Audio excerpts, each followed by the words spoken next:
청취자 여러분 안녕하십니까. YTN 라디오 수도권 투데이 장원석입니다. 얼마 전에 경남 창원 터널 앞 도로에서 아찔한 대형 폭발 사고가 발생했습니다.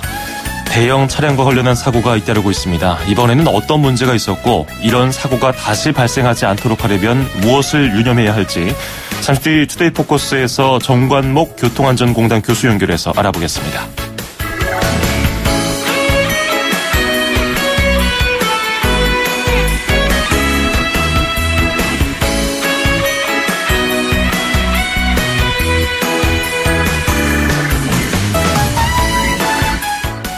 오늘 아침 앵커가 뽑은 수도권 뉴스입니다. 경기도가 동물보호법 시행규칙 개정을 추진하고 있습니다. 무게가 15kg을 넘는 반려견은 외출할 때 의무적으로 입마개를 착용해야 하고 목줄의 길이도 2m 이내로 제한하도록 조례를 고친다는 건데요. 규정 위반 시에 1차는 10만 원, 2차 20만 원, 3차는 50만 원의 과태료를 매기게 될 것이라고 경기도는 밝혔습니다. Take That의 I Found Heaven 띄워드리면서 2017년 11월 7일 수도권 투데이 시작합니다.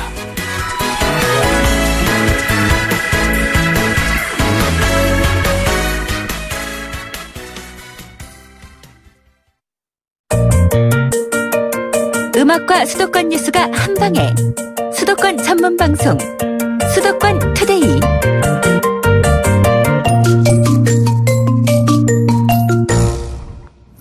네, 방금 들어온 소식 하나 전해드리겠습니다. 박근혜 정부 시절에 전경련 등의 자금 지원을 받고 친정부 활동을 벌인 혐의를 받는 구재태 전 대한민국 재향경우회장이 피의자 신분으로 조금 전에 검찰에 출석했습니다. 구재태 전 재향경우회장은 기자들의 질문에 검찰에서 성실하게 답변하겠다고 짧게 말을 하고 조사를 받으러 검찰 건물 내부로 들어갔습니다. 자세한 내용은 잠시 뒤에 이어지는 뉴스에서 전해드리겠습니다. 투데이 포커스. 네, 지난 2일 점심시간이 갓 지난 오후에 경남에 있는 창원 김해간 장유방향 창원터널 앞에서 엔진 오일을 드럼통에 싣고 가던 5톤 화물차가 폭발했습니다. 3명이 목숨을 잃었고 5명이 다친 대형 사고였습니다. 몸집이 큰 차량에 사고가 발생하면 더 피해가 크기 때문에 잇따르는 대형 차량 관련 사고가 더 무섭기도 하고 안타까울 따름입니다. 사고의 전조로 볼 수 있는 몇 가지 문제점도 드러나고 있습니다. 정관목 교통안전공단 교수와 함께 짚어보도록 하겠습니다. 교수님 안녕하세요. 예, 안녕하세요. 예, 창원터널 부근에서 발생한 사고 이후 한 5일 정도 지났는데 조사가 계속 진행되고 있습니다. 정확하게 밝혀진 것이 있습니까? 예, 아무래도 워낙 사회적인 이슈를 유발하는 교통사고이다 보니 사고 원인을 정확하게 밝히는데 상당한 좀 시간이 소요될 것 같습니다. 예. 예, 가해 사고 운전자가 살아있다면 좀 쉬울 수 있으나 사망한 상태라서 자동차나 도로 상황, 주변 정황 등을 종합적이고 좀 자세하게 검토해 보아야 하다 보니 아마 경찰에서도 쉽사리 결론을 내리기는 좀 어려울 것 같습니다. 예. 예, 근데 다만 유류 화재에 앞서서 자동차가 과적을 한 상태에서 브레이크가 파열되어 중앙 분리대 충격 전에 좌우로 심하게 흔들린 부분이 있고 또 어제 뉴스를 보니까 터널에 진입해서 차의 뒷부분 하부에서 작은 불꽃이 보이는 것이 예. CCTV를 통해서 공개되기도 했어요. 이런 요인들을 좀 종합해 보면 아무래도 자동차의 결함 요인에 대해 좀 더 무게를 두는 요소가 아닐까 그렇게 좀 생각이 됩니다. 예. 조사된 내용이 들어온 것을 보니까 기름통이 100개 이상 있었고 이게 5톤 화물 차량이었는데 당시 화물량이 한 7.8톤 정도? 그러니까 굉장한 적재 아니겠습니까? 이 정도 수준이면은 거의 차량 운행이 좀 힘들지 않은가요? 조작하는데 문제점은 없나요? 일단 조작 자체에는 문제는 없고요. 예. 단지 이제 좀 과적이 됐다 하는 부분이다 보니 아무래도 이제 그 부분은 자동차의 어떤 운행에 하중으로 작용을 해서 예. 브레이크나 이런 부분에 좀 더 무리를 줄 수 있는 요인은 될 수 있는 것 같습니다. 예, 물론 이 점도 원인이 되겠고 다른 원인이 있는지 계속해서 분석이 이루어지고 있죠. 근데 예. 대형 차량을 몰기 위해서는 흔히 생각하기에 대형 운전면허 취득하면 되는 줄 알았는데 화물 운송 자격이 필요하다고 하더라고요. 근데 이 사고를 냈던 76세 차량 운전자는 이 자격이 없었고요. 어떤가요? 화물 운전자는 무조건 화물 운송 자격증이 있어야 하는 건가요? 예, 2004년도에 국토교통부로부터 저희 교통안전공단이 위탁받아 시행하는 화물 운송 종사 자격은요. 예. 운전자의 어떤 과실로 인한 사고를 예방하기 위해 도입된 제도입니다. 사업용 화물 자동차를 운행하기 위해서는 반드시 화물 운송 종사 자격증을 취득하여야 하고요. 혹 이를 위반할 경우에는 운전자에게는 과태료 50만 원, 운수 회사에게는 과징금 60만 원을 이렇게 부과하도록 하고 있습니다. 예, 물론 이거는 적발될 경우에 하나는 거겠죠. 근데 화물 운송 종사 자격을 취득하려면 어떤 교육을 받나요? 화물 운전 교통 관련된 법규라든가, 예. 화물의 재해 대책이라든가, 화물 취급 요령 등 이런 것들에 대한 교육을 받도록 하고 있습니다. 예, 아무래도 화물 종류에 따라서 적재하는 방식도 좀 다를 것이고 특히 이번과 같이 유류품을 담을 때는 더 신경 써야 되는 부분이 있을 테니까요. 근데 이번에 사고를 냈던 운전자는 이 화물 운송 자격증이 없었군요. 그런데 이런 자격증이 있고 없고를 떠나서 화물차에 드럼통을 싣거나 어떤 물건을 실으면 고정을 하기 위한 장치를 해야 하는데 이번에 고정 조치를 안 했던 것으로 드러났거든요. 이거 필수 아닌가요? 예, 아무래도 화물을 적재할 경우에 대해서는 예. 화물 자동차 운수 사업법에 따로 정의가 좀 되어 있어요. 그래서 이제 운송 사업자나 운수 종사자의 준수 사항으로 화물을 적재할 경우에 이탈을 방지하기 위해서 덮개라든가 포장 또는 고정 장치 등을 운행하도록 하고 있고요. 예. 이것 마찬가지로 이제 이를 위반할 경우에는 어떤 수송의 안전을 위반한 사항에 해당이 되기 때문에 운전자하고 운송 사업자에게 과징금하고 과태료를 각각 부과하도록 그렇게 하고 있습니다. 예. 그런데 과태료 부과하는 체계는 다 만들어 놨는데 이것들을 감시하는 체계가 제대로 이루어져 있느냐 이런 지적도 나오고 있거든요. 사고 운전자가 법을 위반한 것만 해도 지금 저희가 짚어본 것만 해도 몇 가지가 되고요. 감시 규제 시스템이 제대로 운영되고 있습니까? 어떤가요? 예, 아무래도 화물 자동차의 안전 운행을 확보하기 위해서는요. 아무래도 사업자하고 운전자의 어떤 기본적인 교통 안전에 대한 인식이 강하게 좀 이렇게 심어줄 필요가 있는 것 같고요. 예. 특히 이제 우리가 얘기하는 화물 자동차의 경우에는 한 번에 이렇게 사고가 발생하면 자칫 대형 사고로 좀 이어질 수 있는 개연성이 좀 높습니다. 예. 네, 따라서 어떤 사업주나 운전자에게 교통 안전에 대한 필요성이라든가 또는 교통 안전 요령 등에 대한 안전 교육을 좀 지속적으로 시행해줄 필요가 있겠고요. 그다음에 이제 화물 운송 종사 자격과 같은 기본적인 어떤 결격 사유가 해당되는 거잖아요, 그죠? 예. 그런 부분들에 대해서는 적발이 될 경우에 처벌 기준을 좀 더 현행보다 강화하는 것도 좀 방법이 될 것 같고요. 또 이제 전체적으로 보면 이게 어느 한 기관만의 문제로 접근하기가 어려운 부분이 있어요. 예. 그러다 보니까 정부나 지자체 또는 경찰 또 저희 이제 교통안전공단 등 관련된 유관기관들이 상호적으로 협력해서 지속적으로 좀 관리 감독하는 시스템이 필요하다고 생각이 됩니다. 예. 모든 이런 제도나 감시 규제에 있어서 안전 교육은 항상 따라오는 것이고요. 그런데 이런 범법 행위에 대해서 이것을 적발해내는 인력이라든지 이런 체계가 제대로 갖춰 있습니까? 현재 이런 것들에 대해서 의문을 갖는 분들이 많아져서요. 예, 일단 지금 같은 경우엔 예. 도로상에 이렇게 운행을 하면서 예. 우리가 이제 흔히 볼 수 있는 교통법 법규 위반 사항에 대해서 신고하는 부분들이 상당히 좀 활성화가 돼 있어요. 신고. 예. 그래서 이제 우리가 흔히 얘기하는 자가용 자동차 같은 경우에 블랙박스가 장착돼 있잖아요. 예. 예, 이 블랙박스를 통해서 촬영한 어떤 다른 차량, 특히 이제 화물차도 해당이 되겠고요. 예. 그런 차량들의 교통법규 위반 사항이나 과적이라든가 적재물이 좀 낙하하는 것 같다 이런 것들. 예. 운행 중에 이렇게 촬영이 되면 그런 것들을 자신의 휴대폰을 이용해서 좀 신고할 수가 있도록 이렇게 편하게 되어 있거든요. 그래서 이제 핸드폰에서 애플 중에 그 스마트폰 국민 제보 앱이라는 게 있어요. 예. 요거를 이렇게 좀 다운받고 자연스럽게 이제 운행 중에 발생되는 그 위반 차량의 사진이나 동영상을 업로드 하시면 손쉽게 이게 그 사이버 경찰청으로 자료가 전송이 돼서 예, 과태료나 이런 처분이 될 수 있도록 프로세스나 이런 것들이 잘 정리가 되어 있는 상태입니다. 예. 그런데 이 화물차 운전자들 인터뷰를 들어보면 사실 현실적으로 우리가 적재를 할 수밖에 없고 또 빠르게 운행을 할 수밖에 없는 현실이다. 그리고 이런 과태료 수준이 그다지 어떻게 보면 높지 않을 수도 있다고 또 생각을 하기 때문에 운이 나쁘면 걸리는 거고 안 되면 어쩔 수 없다. 우리는 생계를 위해서 어쩔 수 없다. 이렇게 얘기를 하기 때문에 오히려 단속을 좀 더 강화해야 되는 거 아닌가 하는데 단속의 주체는 어떻게 되나요? 단속의 주체는 일단 도로상에서는 예. 도로교통법을 따라갈 경우는 경찰이 되겠고요. 예. 예, 이제 그 지자체나 이런 데서 이제 노상 단속이라는 걸 별도로 또 할 수가 있어요. 지자체에서 또. 예, 이제 경찰이나 이제 저희 공단과 같은 합동으로. 예. 이런 경우에는 이제 화물운송사업법을 적용을 해서 지자체에서 이제 행정 처분을 하거나 할 수가 있는 부분입니다. 이게 법규별로 담당하고 있는 기관이 달라서 생기는 문제점은 없나요?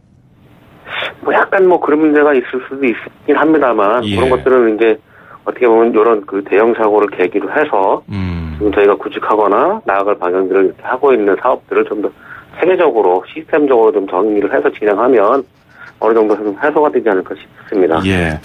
그런데 이런 시스템을 구축하는 데 있어서 지금까지 나왔던 얘기도 많거든요. 지금 국회에 계류되어 있는 것도 여러 가지로 알고 있는데 특히 고령 운전자 이 부분은 조심스럽게 접근하고 있습니다만은 그리고 사고 전력자 이번에 그 운전자였던 윤모 씨가 올해에만 5건의 사고를 낸 것으로 또 알려지고 있지 않습니까? 네, 이런 부분에 대한 규제는 어떻게 보고 계십니까? 네, 아무래도 이제 우리 사회도 시간이 지나면 아무래도 소득 수준도 올라가고 이러다 보니까 교통안전에 대한 관심이 계속해서 증가하고 있거든요. 예. 네, 그렇기 때문에 이제 말씀하신 연령이 많은 고령 운전자라든가 사고를 많이 일으키는 사고다발 운전자 이런 분들에 대해서는 사업용 운전에 대한 적성 여부 등에서 좀 더 면밀히 좀 검사할 필요가 있는 것 같아요. 예. 네, 그래서 이제 버스 같은 경우에 이제 버스 운전자에 대해서 고령자의 경우에 자격 유지 검사를 시행하고 있어요. 네, 그래서 이런 것들을 이제 화물 자동차도 좀 확대를 해서 주기적으로 어떤 운전자의 신체적인 부분이라든가 정신, 건강상의 이상 유무 같은 걸 확인하는 거 이런 것들도 좀 법 제도적 장치를 좀 강화하는 것도 방법이 되지 않을까 싶습니다. 화물 사업용 차량을 운전하는 고령 운전자에 대한 대책은 지금은 딱히 없나요?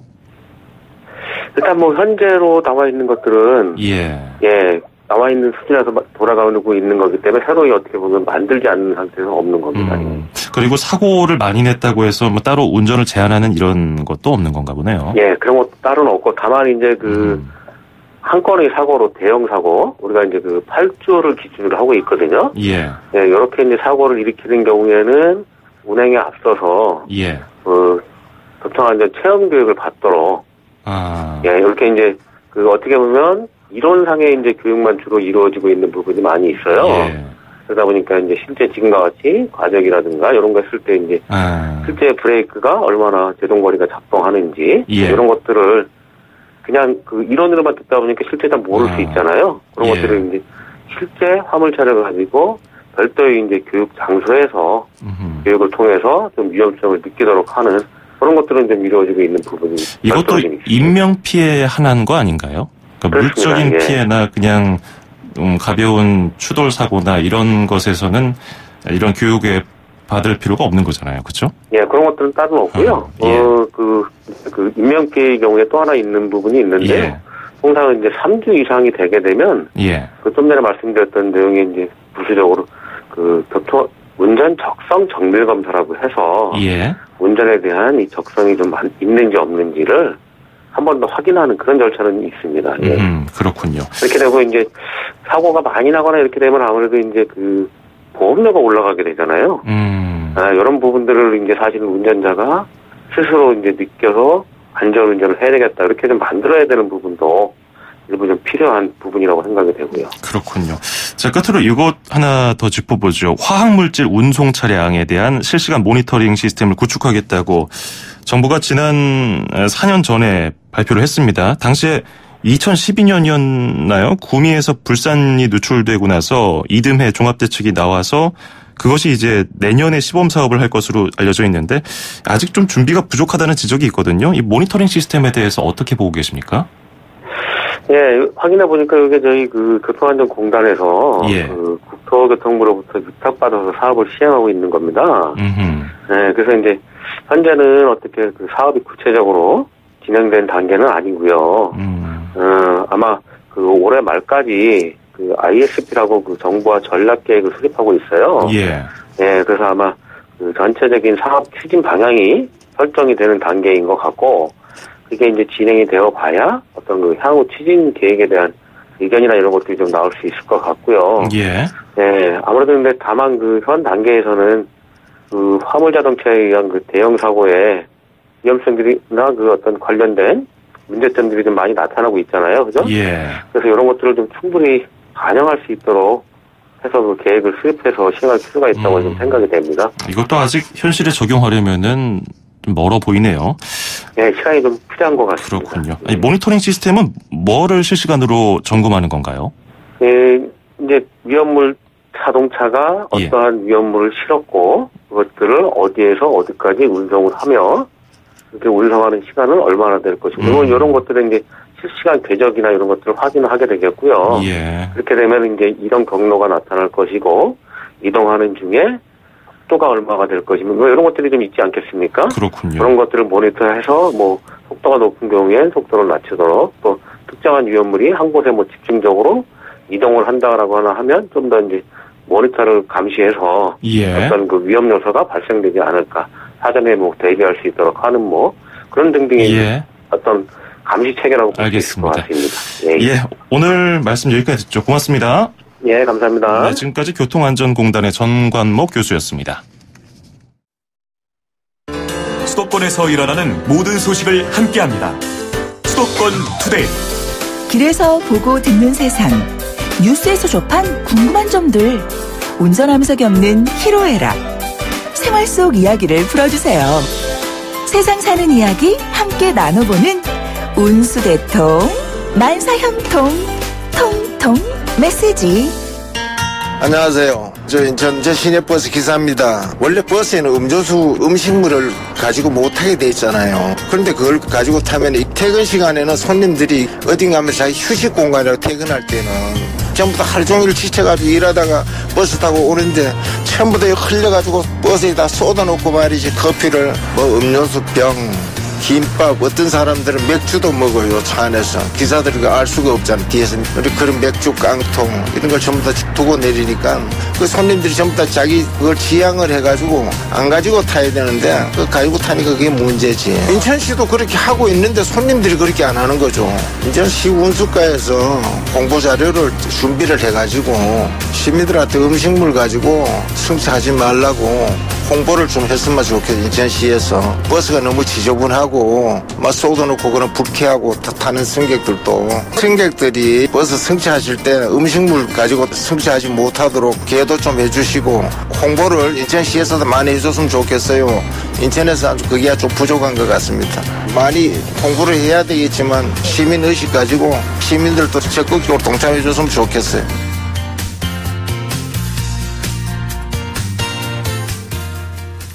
네, 운수대통 만사형통 통통 메시지.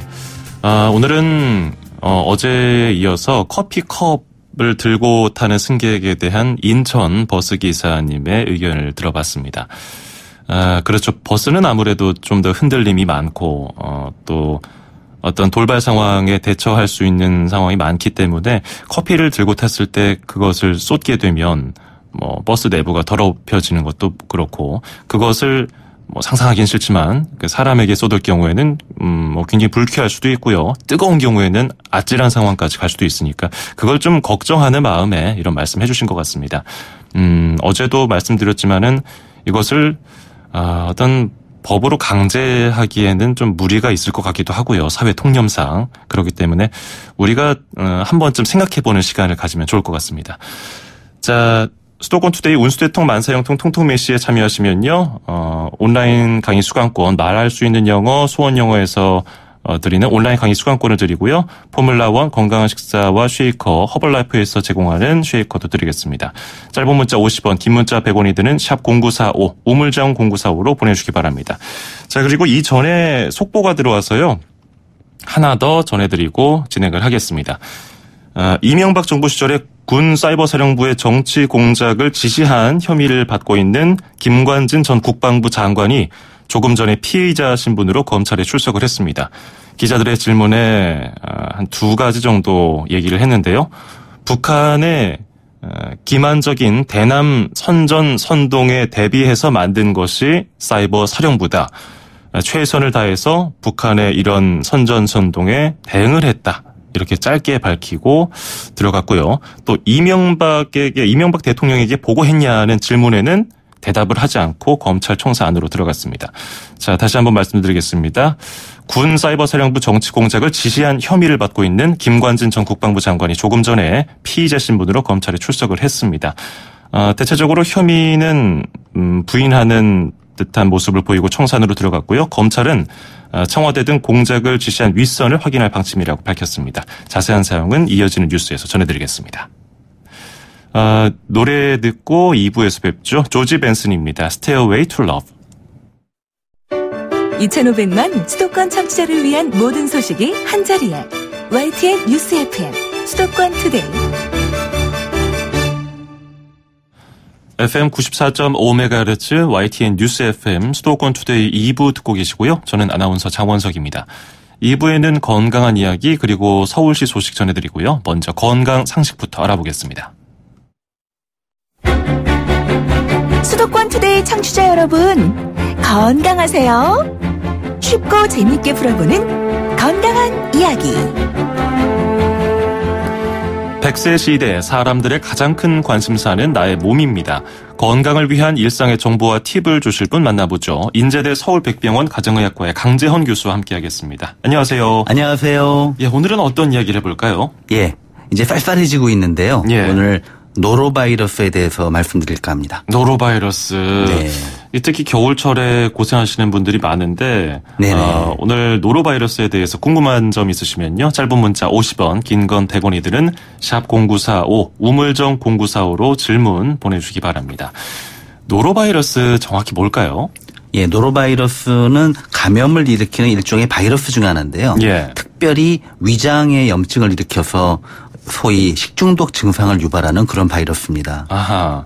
그런데 보통 식중독이라고 하면 여름에 발생할 것 같은데 네. 겨울도 만만치 않게 발생한단 말이죠. 왜 유독 이렇게 겨울에 많이 발생할까요? 맞아요. 그게 문제인데요. 사실 더운 여름철에는 누구나 음식 드실 때 주의를 하잖아요. 그런데 그렇죠. 겨울에는 주의를 안 하시게 되는데 이 사실 그 이유가 대부분의 바이러스는 기온이 낮아지면은 번식력이 떨어져요. 근데 네. 이 노로바이러스는 특이하게 아주 추운 날씨에서도 증식이 활발하거든요.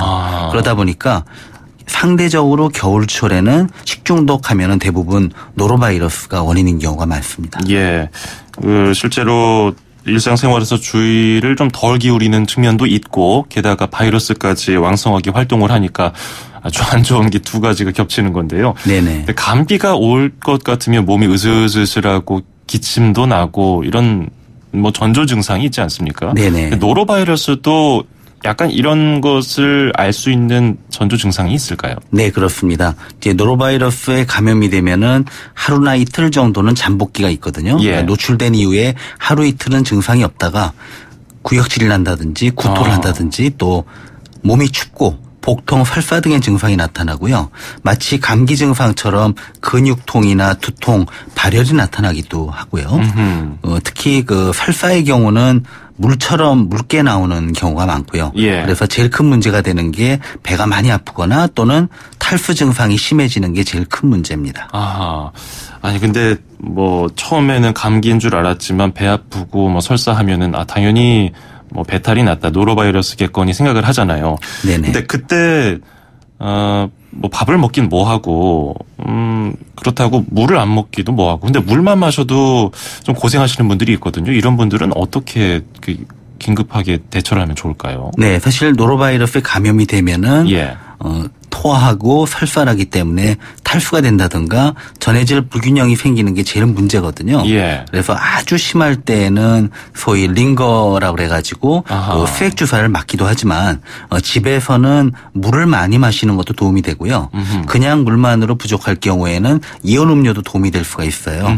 단 조심하실 점은 단 음료를 마시게 되면 오히려 그 설탕 성분 때문에 설사가 악화될 수가 있고요. 또 카페인이 들어있는 음료라든지 알코올은 오히려 탈수를 더 조장하기 때문에 역시 예. 주의할 필요가 있습니다. 그렇군요. 자, 오늘 노로바이러스에 대해서 얘기를 하고 있습니다. 짧은 문자 50원, 긴 건 100원이 드는 샵 0945, 우물정 0945로 궁금한 점 있으시면 보내주시기 바랍니다. 6249번님이 11월에는 김장 많이 하는데요. 김장에는 생굴의 겉절이 아니겠습니까? 그런데 노로바이러스 때문에 영 찜찜합니다. 흐르는 물에 굴을 잘 씻으면 노로바이러스 예방이 되지 않을까요? 이렇게 보내주셨네요. 예, 물론 생굴은 가급적이면 익혀 먹을 것을 권하긴 해요. 근데 네. 사실 김치 담글 때 넣는 걸 익히긴 좀 어렵잖아요. 그렇죠. 그럴 경우에는 최대한 흐르는 물로 여러 번 씻는 게 도움이 됩니다. 바이러스가 오염이 돼 있다 할지라도 흐르는 물에 여러 번 씻게 되면은 예. 기계적인 세척이 되거든요. 그게 좀 도움이 될 수가 있겠습니다. 그렇군요. 노로바이러스에 감염이 되면 주변 사람들에게 좀 전파를 할 수 있다고 해서 접촉을 조심해야 된다고 하던데 실제로 어느 정도인가요? 예, 사실 노로바이러스의 특징이 뭐 굉장히 심각한 증상이 오는 일은 많지 않지만 예. 전염력이 굉장히 높다는 거죠. 그래서 흔히 노로바이러스에 오염된 그런 음식 또는 음료 때문에 걸리는 경우가 많고요. 예. 심지어는 그 감염된 사람의 구토물이나 또는 분비물이 예를 들어 책상이나 문고리에 오염되면 그걸 다른 사람이 만진 다음에 코나 입에다가 대기만 해도 예. 바이러스가 감염이 되는 경우도 있어요. 그리고 쉽게 사람과 사람 간에 그런 전파가 되기 때문에 제일 중요한 거는 특히 같이 사는 식구들 같은 경우는 예. 집안에 그 손이 닿는 것은 잘 세척을 하는 게 일단 중요합니다. 그렇군요. 그리고 구토물이라든지 오염물질은 반드시 제거가 되도록 하고 그다음에 오염된 물건 같은 경우는 뜨거운 물에 약간 가열을 한다든지 하는 방법으로 바이러스를 제거하는 게 중요합니다. 그렇군요. 자, 오늘은 노로바이러스에 대해 알아봤고요. 예방법까지 알아봤습니다. 고맙습니다. 감사합니다. 네, 지금까지 인제대 서울백병원 가정의학과의 강재헌 교수였습니다. 2,500만 수도권 청취자들의 살맛 나는 오늘 하루를 위해 수도권 투데이가 여러분을 응원합니다. 꼭 알아두어야 할 수도권 핫 이슈를 쉽고 자세하게 들여다보는 투데이 포커스. 수도권 청취자 여러분들의 귀와 입이 되어드리는 코너 운수대통 만사형통 통통 메시지. 그리고 서울, 경기, 인천의 가장 중요한 행정 소식을 가장 발빠르게 짚어보는 수도권 행정 탐방까지. 똑 소리나는 수도권 라이프를 원하신다면 지금 듣고 계시는 94.5MHz YTN 뉴스 FM 수도권 투데이. 월요일부터 금요일까지 매일 아침 9시 10분 놓치지 마세요. 참, 수도권 투데이의 문을 두드리고 싶은 청취자 여러분께서는 지금 주저하지 마시고 짧은 문자 50원, 긴 문자 100원에 샵 0945 우물정 0945로 문자 메시지를 보내주세요. 수도권 투데이는 청취자 여러분과 늘 함께하고 있습니다. 평일 오전 9시 10분 94.5MHz YTN 뉴스 FM 수도권 투데이. 청취자 여러분과 늘 함께합니다.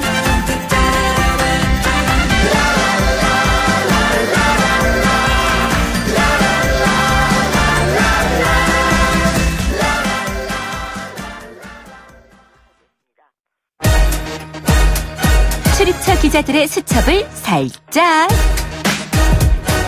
가장 빠른 수도권 소식을 전해드립니다. 여기는 출입처입니다. 출입처로 가보는 시간, 오늘은 서울시청으로 가보겠습니다. YTN 홍주혜 기자와 함께하죠. 안녕하세요. 네, 안녕하세요. 예, 얼마 전에 유명 한식당 대표가 이웃의 반려견에 물리고 또 숨지면서 반려견 관리에 대한 관심이 커지고 있는데요.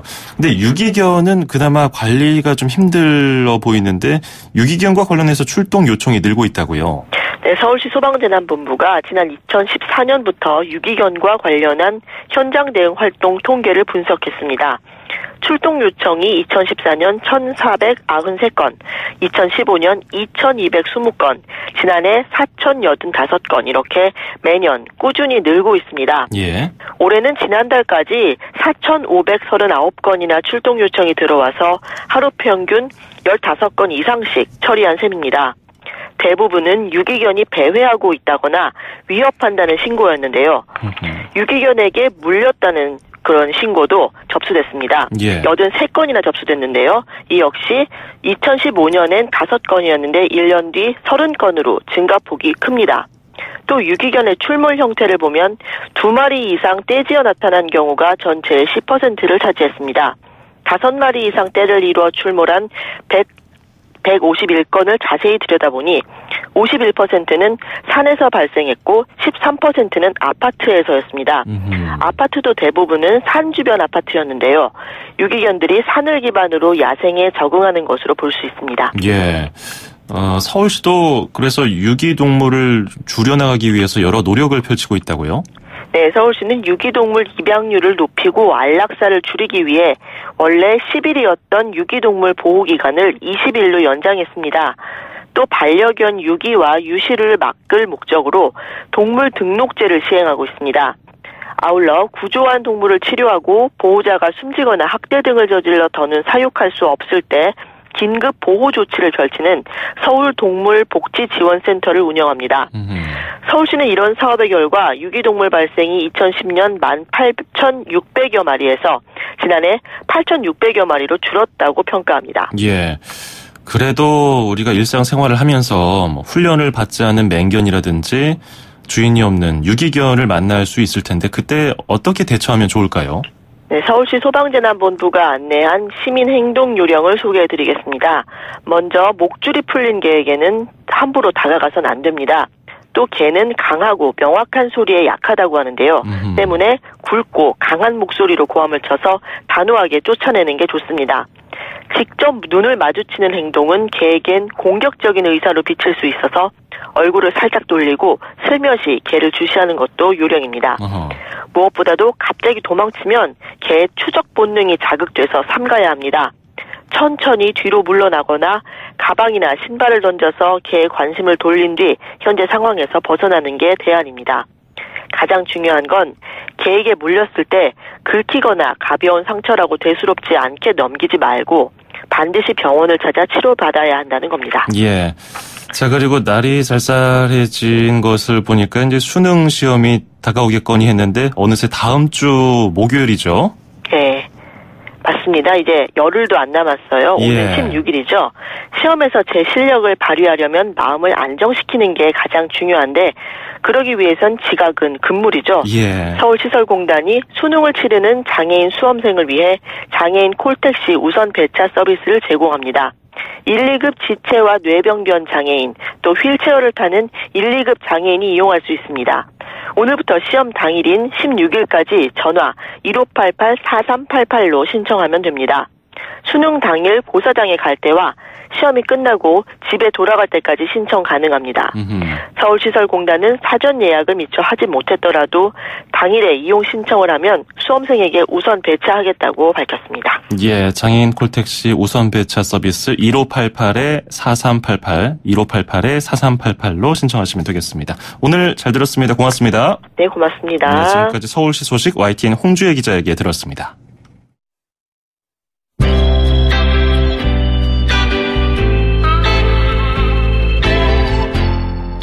수도권 투데이 오늘 준비한 소식은 여기까지입니다. 끝으로 제임스 모리슨의 Precious Love 띄워드리면서 저는 인사드리겠습니다.